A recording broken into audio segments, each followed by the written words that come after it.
What is going on YouTube? This is Sam Team Sandwich here, coming to you guys with a post-Shadow Specters Bujin deck profile for December 2013 ban list. So I'm just gonna go through the deck with you guys and just explain some of my card choices I decided to play.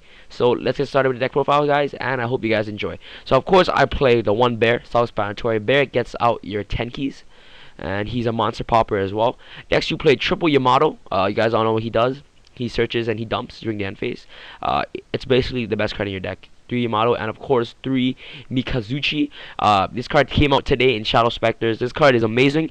Basically he gets to search out your Bujin Carnation and your sword. If you guys don't know what he does, his effect is that when a Beast Warrior type Bujin monster you control is destroyed either by battle or by a card effect and sent to the graveyard, you can special summon this card from your hand. So let's say your Yamato gets Mirror Force, bang, summon Bujin Mikazuchi from your hand.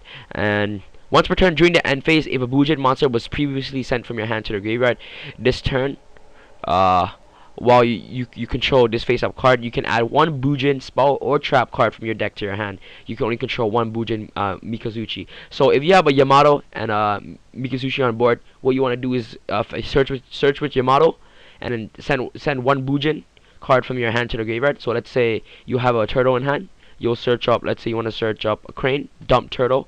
Mikazuchi's effect will get to search a carnation and the regalia. This card is really good. So you play triple Mikazuchi, and he's a 1900 beater, and he becomes 2k while having 10k on board. Yeah, it's really good. You know, just giving Bujins an extra beast warrior is really important. So now you're basically playing 6 beast warrior in your deck, excluding bear, and your turtles, your cranes, and your Quillin and centipedes will become more alive since you have more access to Beast Warrior Bujin's monsters. So next we play double turtle. I was playing 3 before, but I think 2 is enough because you can basically recycle them with carnations. Next you play triple crane, self-explanatory, the honest for the deck. You play double Quillin, your face-up popper. You play double centipede, your back row destroyer. He's really good. I hate back row especially, and centipede is a 1700 beater, just like a turtle, so it's really good. Next, last but not least, you play the one honest. No hand traps because I want to have more consistency in the deck. Like I want to draw more Bujins instead of like drawing the hand traps like Veilers or Maxis. That's why I sided the Maxis. So yeah. So we play the one honest. That's it for our monsters. After our spells, we play double Mystical Sweet Siphon. You only need to play 2. I side 1 in the side deck because you play the centipede. Next you play double Forbidden Lance. This card is really good. Double Power Duality for consistency. Double Fire Formation Tenki, self-explanatory. Search up your Mikazuchi, Yamato's, or the bear. 1 Dark Hole. Double Carnation. This card is amazing. It's basically like a Miracle Fusion for this deck. Special summon 1 from your grave and 1 from your banish when you control no monsters, and you can only overlay for a beast. I think Beast Warrior. XYZ. Yeah. So you want to go into the Bujentai Kagesushi or the Sasanomo. So yeah. Next we play double Carnation. That's it for our spells. Off our traps, we play double Mirror Force, triple Fiendish Chain. This is honestly my favorite card of the format. Fiendish Chain is amazing. Stops monsters effect and it prevents your opponent from attacking. 1 Solemn Warning, 1 TT, 1 Boundless, 1 Compulse, 1 Regalia, and my 2 tech I play double Horn of the Phantom Beast. This card is amazing. If you guys don't know what it does, is that target 1 beast or beast type or beast warrior type monster you control, equip it to this card. It gains 800 when that target destroys an opponent's monster by battle and sends it to the graveyard. You draw 1 card. So the beast slash beast warrior you play in this deck is of course the bear, the triple Yamato, triple Mizukuchi. The turtle is a beast. Quillin is a beast. Centipede is a beast. The only thing that's not a beast in this deck is of course the crane.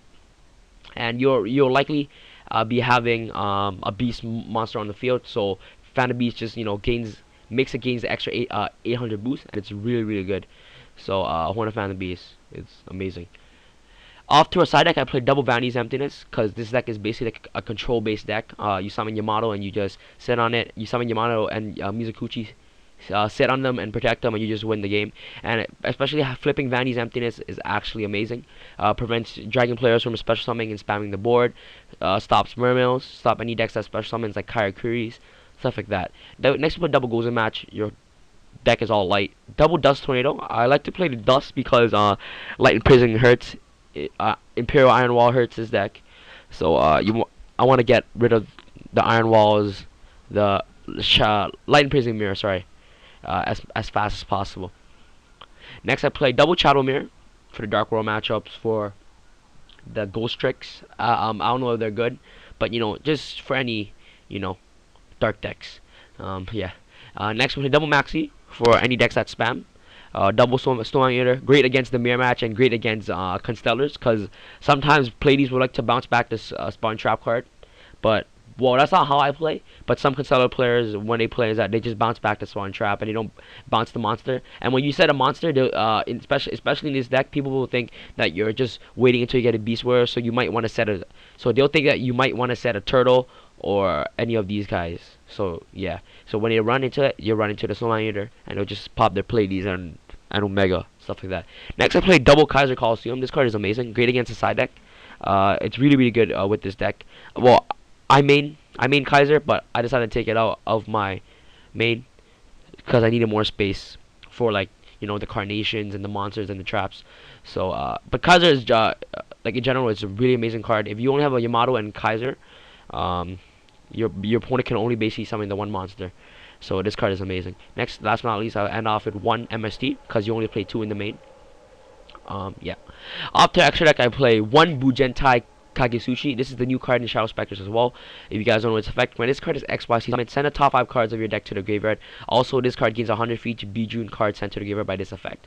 If a Beast Warrior Bujin monster you control would be destroyed by battle or by a card effect, you can detach 1 material from this card instead of destroying one of those monsters. You can only control 1 Bujin Kagesuchi. So this card is amazing. Next we play the 2 Susanimals. It's like a Yamato, but it's really good. It has the Yamato effect, and it basically can attack all your opponent's monsters at once. So let's say your opponent has a Dragosack on board with the 2 tokens. This card kills the 2 tokens, attacks the Dragosack, then you can drop the Crane on the Sasanimal. This card is amazing. Next we play Double Tiger King. He gets accesses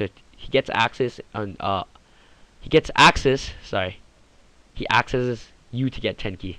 I don't know why I was studying over there. My bad, guys. Next, I played the 1 Crystal Omega because you play it's all light and it's a really good beater.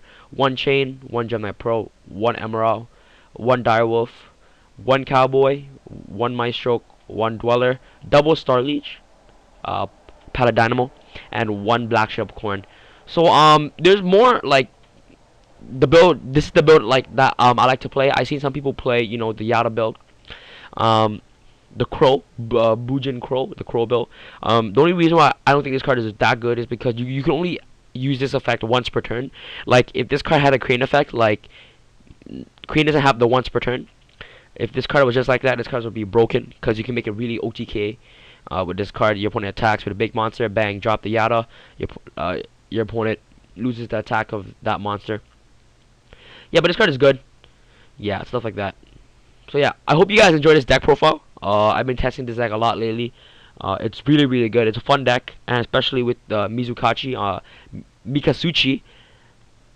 this deck becomes more consistent now because you have access to more Beast Warriors, and your graveyard cards like Turtle, Quillin, and Centipedes will be more alive since you basically play 6 Beast Warrior Bujin monsters.